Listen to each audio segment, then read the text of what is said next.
Today we're going to talk about rounding and what is the simplest way to figure out how to round. So first of all, I would recommend you watch my placement value videos. If you haven't, this is going to be under the assumption that you have. Let's first read this number, $754.31. I'm reading it that way because it's a simple way to interpret numbers, and it's equivalent to just using the proper terminology. So let's look at what we'd call the dimes or the tenths position. That's what we do. And let's underline that for each one. So this is 3 dimes or 3 tenths. We're going to underline each of those.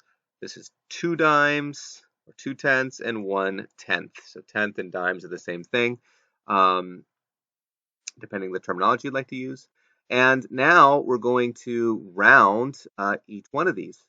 So here's how you round. You ask yourself, what is the number directly to the right? That is the only number you have to look at. And if it is closer to being rounded up, you change this to a 4. If it is closer to being what we call rounded down, you leave it a 3.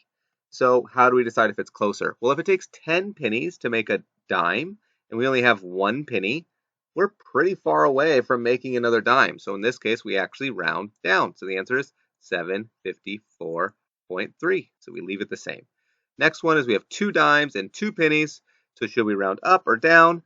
We actually, again, round down. 2 pennies is way far away from getting to 10 pennies, 10 pennies to be a dime. So 685.2.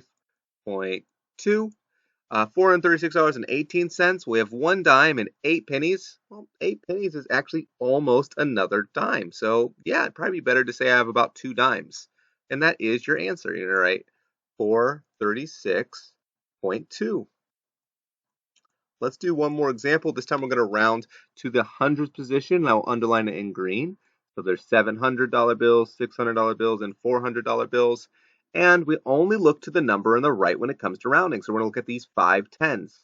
Well, 5 tens, it takes 10 tens to get to 100. So they're pretty close. We actually do round this up to 800.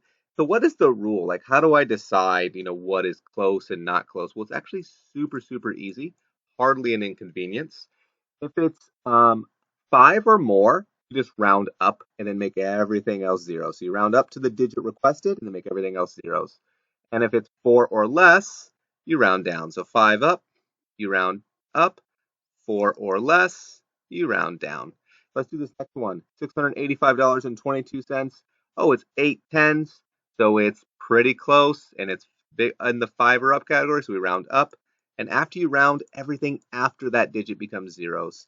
$436.18. Well, we're rounding to the hundreds, so we're going to only care about the number just to the right of what we're rounding from. And this is only a 3. It's in the 4 or less category, so we actually just round it down to 400, so you have about $400. And that is how you do rounding.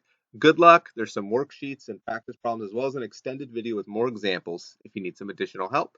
And good luck with all your rounding.